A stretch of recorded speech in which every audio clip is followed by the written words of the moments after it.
مسلمانوں کا طبقہ حالات کے سامنے جھک نہیں سکتا، اپنے ایمان کا سودا نہیں کر سکتا، تو پھر وہ اپنے ایمان کو بچاتے ہوئے حالات کا مقابلہ صبر کے ساتھ کر سکتا ہے۔ اور وہ یقین رکھے، قرآن میں اللہ تبارک و تعالیٰ نے ایک جگہ ارشاد فرمایا، قل اللہم مالک الملک تؤتی الملک من تشاء وتنزع الملک ممن تشاء وتعز من تشاء وتذل من تشاء بیدک الخیر انک علی کل شیء قدیر۔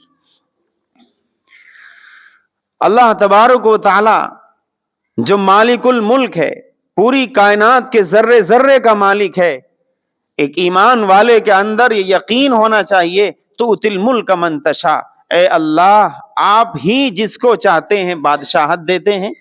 وتنزع الملک ممن تشاء، اور جس سے چاہتے ہیں آپ حکومت چھین لیتے ہیں، وتعز من تشاء وتذل من تشاء، اے اللہ آپ جس کو چاہتے ہیں عزت دیتے ہیں اور آپ جس کو چاہتے ہیں ذلیل کر دیتے ہیں۔ بیدک الخیر انک علی کل شیء قدیر، تمام خیر و بھلائیاں آپ کے قبضے قدرت میں ہیں، آپ ہر چیز پر قادر ہیں۔ تولج اللیل فی النہار وتولج النہار فی اللیل، کہ آپ تو دن کو رات سے اور رات کو دن سے نکالتے ہیں، وتخرج الحی من المیت وتخرج المیت من الحی، کہ آپ بے جان مردہ سے زندہ کو اور زندہ سے مردہ کو آپ بناتے ہیں، وترزق من تشاء بغیر حساب، اور جس کو چاہتے ہیں آپ بغیر حساب و کتاب کے رزق عطا فرماتے ہیں۔ ایک ایمان والے کے اندر حالات کا مقابلہ کرنے کے لیے ان جذبات کا ہونا ضروری ہے، اس یقین کا ہونا ضروری ہے۔ جب یہ یقین ہو اور جب کسی ایمان والے کے اندر یہ جذبہ ہو کہ حکومت دینا نہ دینا اللہ کے اختیار میں ہے، روزی دینا نہ دینا اللہ کے اختیار میں ہے، عزت دینا یا ذلت دینا یہ اللہ کا اپنا اختیار ہے، رات کو دن میں بدلنا اور دن کو رات میں بدلنا یہ اللہ کا اپنا اختیار ہے۔ اسی طریقے سے ایک بے جان سے جاندار کو بنا دینا اور ایک جاندار کو موت کی نیند سلا دینا یہ اللہ تبارک و تعالیٰ کا اپنا اختیار اور اس کی اپنی قدرت ہے، اور روزی کا دینا نہ دینا یہ اللہ تبارک و تعالیٰ کی اپنی قدرت اور اس کا اپنا تصرف ہے۔ ایک ایمان والے کے دل میں اگر یہ الفاظ اور ان کا یقین اگر بیٹھ جائے تو حالات چاہے موافق ہوں یا مخالف، وہ اپنے ایمان کی حفاظت کر سکتا ہے۔ اور اس سلسلے میں رسول اللہ صلی اللہ علیہ وسلم کی جو احادیث ہیں اور آپ علیہ الصلوۃ والسلام کا جو معمول مبارک ہے، حدیث میں فرمایا گیا کہ جب کبھی حالات سخت ہوا کرتے تھے، پریشانیاں ہوا کرتی تھیں، حتیٰ کہ تیز آندھی بھی جب چلا کرتی تھی، تو رسول اللہ صلی اللہ علیہ وسلم کی پناہ گاہ مسجد ہوا کرتی تھی۔ حضرت ابو دردہ فرماتے ہیں کہ جب کبھی ہوا تیز ہوتی، رسول اللہ صلی اللہ علیہ وسلم مسجد کی طرف دوڑتے اور مسجد ہی آپ کی پناہ گاہ ہوتی تھی جب تک کہ تیز ہوا رک نہ جاتی۔ اس وقت تک آپ مسجد ہی میں اللہ کے سامنے روتے رہتے، گڑ گڑاتے رہتے، سجدے میں پڑے رہتے۔ اور اسی طریقے سے جب کبھی سورج گرہن ہوا، جب کبھی چاند گرہن ہوا، جب کبھی اور اس طرح کی پریشانی آئی، فوراً رسول اللہ صلی اللہ علیہ وسلم مسجد کی طرف دوڑتے تھے، اپنے رب کے سامنے سر بسجود ہو کر اللہ کے سامنے روتے تھے، گڑ گڑاتے تھے۔ حالات جب تک نارمل نہیں ہو جاتے آپ اس وقت تک دعا و مناجات میں لگے رہتے تھے۔ اپنے اس عمل سے امت کو یہ پیغام دے کر گئے کہ دیکھو حالات ہمیشہ ایک جیسے نہیں رہتے، ہمیشہ حالات ایک جیسے نہیں رہتے۔ تلک الایام نداولها بین الناس، قرآن کے یہ الفاظ ہیں کہ حالات ہیں، زمانے کا رخ ہے، کبھی تمہارے موافق ہوگا، کبھی تمہارے مخالف ہوگا۔ ہمت نہ ہارنا، حوصلہ نہ ٹوٹنے پائے، جرات کے ساتھ، بہادری کے ساتھ حالات کا مقابلہ کرتے رہنا۔ جب کبھی حالات تمہارے خلاف ہوں، جب کبھی مسائل اور مصیبتوں اور آزمائشوں سے تم گر جاؤ، فوراً اللہ کی طرف آ جاؤ، پلٹ کر آ جاؤ، کیونکہ مدد تمہاری وہیں سے ہوگی، تمہاری مدد وہیں سے ہونی ہے۔ تمہارے لیے صرف وہی ایک دروازہ ہے جو اس وقت تک کھلا رہے گا جب تک روئے زمین پر اللہ اللہ کہا جاتا رہے گا، جب تک سورج بجائے مشرق کے مغرب سے نہ نکل جائے اس وقت تک وہ دروازہ کھلا رہے گا۔ تمہاری مدد تو اسی در سے ہونی ہے۔ حالات کا شکوہ نہ کرو، پریشانیوں کا شکوہ نہ کرو، مصیبتوں اور آزمائشوں سے نہ گھبراؤ۔ یہ جو حالات ہے اس سے بھیانک صورتحال امت کے ساتھ پہلے پیش آ چکی ہے، کوئی نئی بات نہیں ہے۔ اس لیے اپنی ہمت اور اپنے حوصلے کو نہ توڑو، اپنے حوصلوں کو پست نہ ہونے دو، اللہ کے دربار میں آ جاؤ، مدد اللہ کے ہی یہاں سے ہوگی۔ صبر کے ساتھ، نماز کے ساتھ اللہ کی مدد حاصل کرو۔ یہ رسول اللہ صلی اللہ علیہ وسلم کا وہ طرز عمل ہے جو موافق اور مخالف حالات میں خاص طور پر امت کے لیے آپ نے امت کے سامنے چھوڑا ہے۔ ایسے حالات میں خاص طور پر جہاں مسائل کا انبار ہو، مصیبتوں اور آزمائشوں کے ڈھیر لگے ہوئے ہوں، اور خاص طور پر ان اہل ایمان کو نشانہ بنایا جا رہا ہو جن اہل ایمان کے دلوں میں حقیقی ایمان ہے، حقیقی جذبہ ہے، حقیقت میں وہ ایمان والے ہیں۔ ایک طبقہ جو میں نے شروع میں عرض کیا، جو سیکولر کے نام پر، سیکولرزم کے نام پر اپنے دین کے ساتھ، غیروں کے دین کے ساتھ کمپرومائز کر کے اپنے آپ کو سرنڈر کر کے ان کے رنگ میں رنگ چکا ہے، یہ رنگ جانا چاہتا ہے، اس طبقے سے صرف نظر وہ طبقہ جو اہل ایمان کا طبقہ ہے، جس کے دل کے اندر ذرا بھی غیرت اور حمیت باقی ہے، اس طبقے کی ان حالات میں جو ذمہ داری بنتی ہے، نمبر 1 رجوع الی اللہ، اللہ تبارک و تعالی کی طرف سب پلٹ کے آ جاؤ۔ قرآن کہتا ہے توبو الی اللہ جمیعا ایھا المؤمنون، اے ایمان والو سب کے سب آ جاؤ اللہ کے پاس، اللہ سے لو لگا لو، اللہ کے دربار میں آ جاؤ۔ اسی طرح ایک جگہ کہا توبو الی اللہ توبۃ نصوحا، اے لوگو اللہ سے سچی پکی توبہ کرو، دعا کے ذریعے، مناجات کے ذریعے، ذکر و اذکار کے ذریعے، قرآن کی تلاوت کے ذریعے، سجدوں کے ذریعے اپنے رب کو منا لو کہ اگر تمہاری مدد اگر ہونی ہے تو اسی راستے سے ہوگی اور یہیں سے ہوگی، اس لیے اس در کو نہ چھوڑو، اس در پر پڑ جاؤ آ کر کے، تبھی حالات بدلیں گے، شکوہ کرنے سے حالات نہیں بدلتے۔ دوسری چیز جو اس وقت ہم مسلمانوں کے لیے کرنا بہت ضروری ہے کہ ہم لوگ سنتے تو ہیں، بارہا سنتے ہیں، دن میں 10 بار سنتے ہیں، خود بھی جانتے ہیں اور دوسروں کو بھی بتاتے ہیں، لیکن اس کے باوجود عملی اعتبار سے اگر دیکھا جائے تو وہ ہماری زندگیوں میں نہیں۔ دوسری چیز جو اس وقت ہمیں کرنی ہے وہ ہے گناہوں سے اجتناب، گناہوں سے بچنا، گناہوں سے دوری۔ وہ گناہ جو ظاہری اور کھلم کھلا گناہ ہیں، جن کو سب مانتے ہیں کہ پبلکلی وہ اوپن ہیں، ان کو گناہ ہونا سب کو یقین ہے، ان گناہوں کو بھی چھوڑو۔ اور اسی طریقے سے وہ گناہ جو انسان تنہائی میں کرتا ہے، رات میں لیٹ کر موبائل میں دیکھ کے کرتا ہے، یا اسی طریقے سے تنہائی میں اکیلے میں بہت سے گناہ انسان کرتا ہے، اے لوگو ذرو ظاہر الاسم و باطنہ، جو کھلم کھلا گناہ ہیں ان کو بھی چھوڑو۔ اور اسی طرح جو اندرونی انٹرنل جو گناہ تم کرتے ہو، اے لوگو ان کو بھی چھوڑو۔ خاص طور پر حقوق اللہ کے ساتھ ساتھ حقوق العباد کا خیال رکھو۔ اب جو صورتحال بنی ہوئی ہے کہ ہم چاہتے ہیں کہ ہمارے جو حقوق دوسرے کے اوپر ہیں، ایک باپ چاہتا ہے کہ بیٹا سارا میرا حق دے دے، ایک ماں چاہتی ہے کہ میرا سارا حق مجھے مل جائے، ایک بیوی چاہتی ہے کہ میرا شوہر میرے سارے حقوق ادا کرے، ایک چھوٹا بھائی چاہتا ہے کہ بڑا بھائی میرے سارے حقوق ادا کرے۔ اللہ کے بندے، جیسے تم اپنے حقوق کا مطالبہ کرنا چاہتے ہو اور تم چاہتے ہو کہ تمہیں سارے حقوق تمہارے مل جائیں، تم کبھی یہ بھی تو سوچا کرو تمہارے اوپر بھی تو حق ہے، ایک بیٹے کا باپ کے اوپر بھی تو حق ہے، ایک بڑے بھائی کا چھوٹے بھائی کے اوپر بھی تو حق ہے، ایک شوہر کا بیوی کے اوپر بھی تو حق ہے، وہ کون دے گا؟ ہم سب سے وصول کر لیں اپنے اپنے حقوق، اور جن لوگوں کے حقوق ہمارے اوپر عائد ہوتے ہیں ہم ان کو نظر انداز کر دیں، ان کو نہ دیں، تب یہ تو دوگلی بات ہوئی، دو رخی بات ہوئی۔ قرآن کہتا ویل للمطففین الذین اذا اکتالوا علی الناس یستوفون۔ ایسے ڈنڈی مارنے والے لوگوں کے لیے ہلاکت اور تباہی کہ جب وہ اپنا لیتے ہیں تو پورا وصول کر لیتے ہیں، وَإِذَا كَالُوهُمْ أَوْ وَزَنُوهُمْ يُخْسِرُونَ، اور جب دوسرے کو دینے کی باری آتی ہے تو اس میں ڈنڈی مار لیتے ہیں۔ تو جب ہم کسی دوسرے آدمی سے یہ امید کرتے ہیں کہ وہ ہمارے سارے حقوق دے دے، تو وہ بھی تو امید لگائے بیٹھا ہوگا کہ میرے جو حقوق آپ کے اوپر عائد ہیں آپ بھی تو ان کو ادا کریے، تبھی تو بات بنے گی۔ ہم یہ بات بارہا سنتے ہیں لیکن کبھی کان پہ جوں نہیں رینگتی۔ ایک بات یاد رکھیے کہ حقوق اللہ یعنی وہ حقوق جو اللہ تبارک و تعالی سے متعلق ہیں، جیسے نماز ہے، روزہ ہے،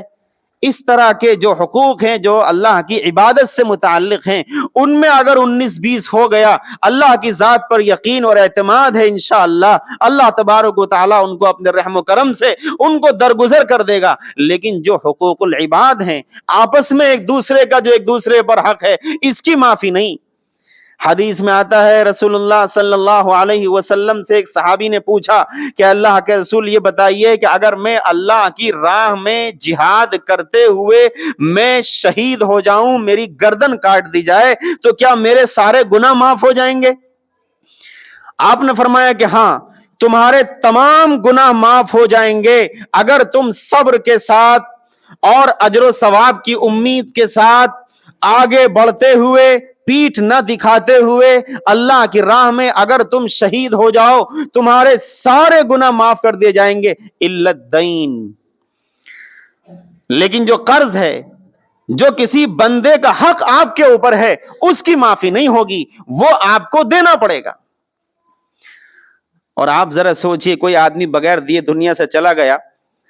تو پھر وہ دے گا کیسے؟ ظاہر ہے پھر تو نہ مال ہے نہ دولت ہے، اعمال ہی بچے۔ ایک شہید جس کے پاس سب کچھ ہے، جس نے اپنی جان اللہ کی راہ میں قربان کر دی ہو، اس شہید کا اجر و ثواب اللہ تبارک و تعالیٰ کے یہاں اس کا مقام ایسا ہے۔ حدیث میں کہا گیا، رسول اللہ صلی اللہ علیہ وسلم نے فرمایا کہ اللہ تبارک و تعالیٰ تمام جنتیوں سے پوچھے گا، تمام جنتیوں سے پوچھے گا کیا کوئی ہے ایسا آدمی جس کی یہ خواہش اور تمنا ہو کہ وہ دنیا میں دوبارہ چلا جائے؟ تمام لوگ انکار کر دیں گے کہ اللہ ہماری تو ایسی کوئی خواہش نہیں ہے کہ ہم دوبارہ کیوں مصیبت میں جائیں گے، آپ نے تمام نعمتوں سے ہمیں یہاں نواز دیا ہے، اب ہم نہیں جائیں گے۔ لیکن ایک شہید کھڑا ہو جائے گا اور کہے گا کہ اے اللہ، میری یہ تمنا اور خواہش ہے کہ میں دوبارہ دنیا میں جاؤں اور تیری راہ میں جو میں نے سینے پہ گولی کھائی تھی اور جو مجھے مزہ آیا تھا، اور پھر آپ نے جو میرا استقبال کیا، میرا اعزاز اور احترام اور اکرام، میں نے جو آپ اپنے اعزاز اور اکرام آپ کے دربار میں دیکھا، میں دوبارہ چاہتا ہوں کہ اسی پروٹوکول کے ساتھ مجھے دوبارہ یہاں منتقل کیا جائے دنیا سے۔ اے اللہ، میری خواہش ہے کہ مجھے دوبارہ دنیا میں بھیج دیجیے۔ ایک شہید جس کا یہ مقام ہو، یہ مرتبہ ہو، اس شہید سے رسول اللہ صلی اللہ علیہ وسلم کہہ رہے ہیں کہ ہاں، سارے گناہ معاف ہو جائیں گے، لیکن حقوق العباد سے متعلق جو تمہاری کوتاہی کمی ہوئی ہے وہ معاف نہیں ہوگا، وہ تمہیں دینا پڑے گا۔ اس لیے ان حالات میں، ان ناموافق حالات میں ہم رجوع اللہ کے ساتھ ساتھ، اللہ سے لو لگانے کے ساتھ ساتھ، ہم گناہوں سے اپنے آپ کو بچائیں، گناہوں سے پرہیز کریں۔ عمر ابن عبدالعزیز رحمت اللہ علیہ مشہور خلیفہ ہیں، خلیفہ راشد ہیں، انہوں نے اپنے ایک گورنر منصور بن غالب کو خط لکھا، اور اس خط میں انہوں نے لکھا کہ امیر المؤمنین عمر بن عبدالعزیز کی طرف سے میرے گورنر منصور بن غالب کو امیر المؤمنین کی یہ ہدایت ہے کہ سب سے زیادہ اللہ سے ڈرتے رہنا،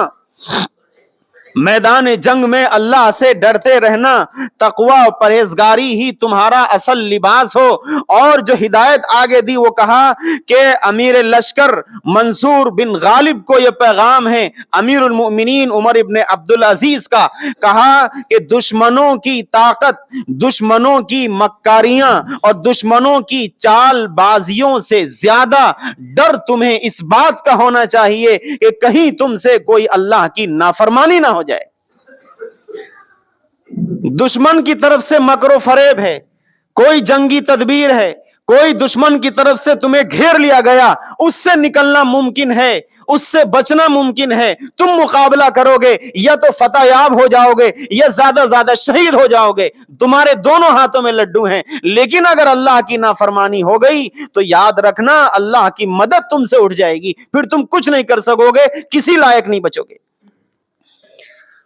اس لیے ہم سب کی ذمہ داری ہے کہ ہم گریبان میں جھانک کے دیکھا کریں کہ ہم کس راہ پہ چل رہے ہیں, ہماری زندگی کہاں گزر رہی ہے. دن رات ہم اخبارات پڑھتے رہتے ہیں, ٹیلی ویژن دیکھتے رہتے ہیں, خبریں سنتے رہتے ہیں. کیا جو اس وقت کی صورتحال ہے, ایسی صورتحال بھی کیا ہمیں جھنجھوڑنے کے لیے کافی نہیں ہے؟ آخر کون سا وقت آئے گا کہ ہم مسجدوں سے جڑیں گے, اور کون سا وقت آئے گا ہمیں اللہ تبارک و تعالیٰ سے ہمارا کنیکشن مضبوط کرانے کے لیے؟ اب کس چیز کا انتظار ہے؟ اب تو صرف دجال کا انتظار ہے, اب تو قیامت کی گھڑیوں کا انتظار ہے, اب تو صرف قبر کی تاریکیوں کا انتظار ہے. ایسے حالات میں بھی اگر ہمارا ضمیر